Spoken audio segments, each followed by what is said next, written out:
So ayan guys, habang nanood ako ng Ong Fam Vlog, gagawa tayo ng champurado kasi kahapon pa ako nag-crave ng champurado. Ayan, naglulugaw muna ako sa rice cooker kasi nga nung bata pa ako guys, kung alam nyo lang, sobrang favorite ko yan. At ano pag may gatas, ayan, doon tayo muna ng Ong Fam.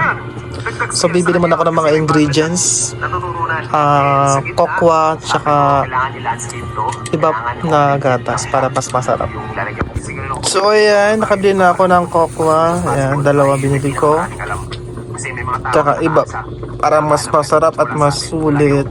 So hindi pa luto yung ating lugaw, pero malapit itong naluto. Ayan, ating haluin. Ito ang buhay boarding house dito sa Boracay. Naboboard na ngayon kayo sa Boracay kasi nga mas okay para meron tayong privacy. Medyo matigas pa yung kanin, dapat lugaw na lugaw yan guys. So ating wait mo yung oras na maluto siya. Guys, luto na siya, lugaw na siya. Perfect. Ating ilagay yung kokwa. Wait lang guys. So ating ilagay yung kokwa. Ayan, damihan ko na siya guys para masarap. Siguro okay na to, kalahati. Ay,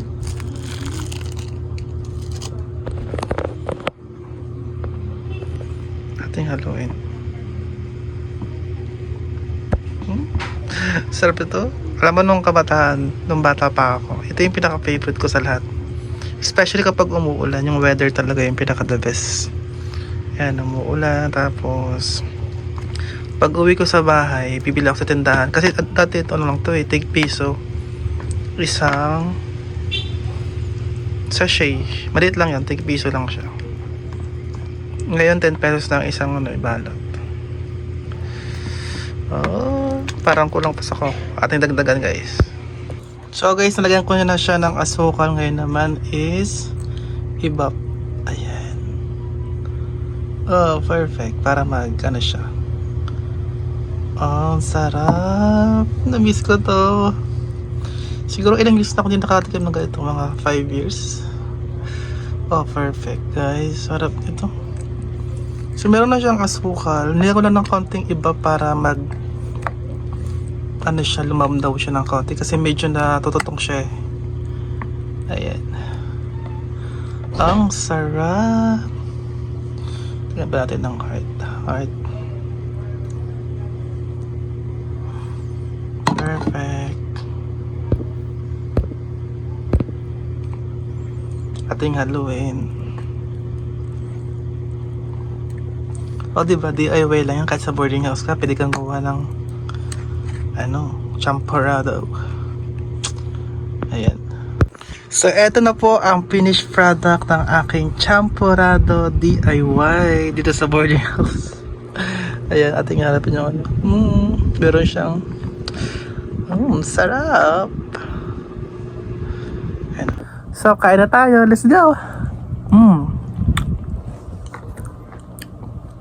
Ang sarap na guys. Craving satisfied.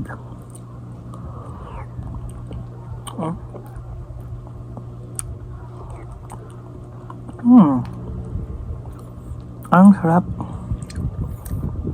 And guys, don't forget to subscribe and like my video para makapag-upload pa ako ng maraming videos tulad nito. Thank you so much.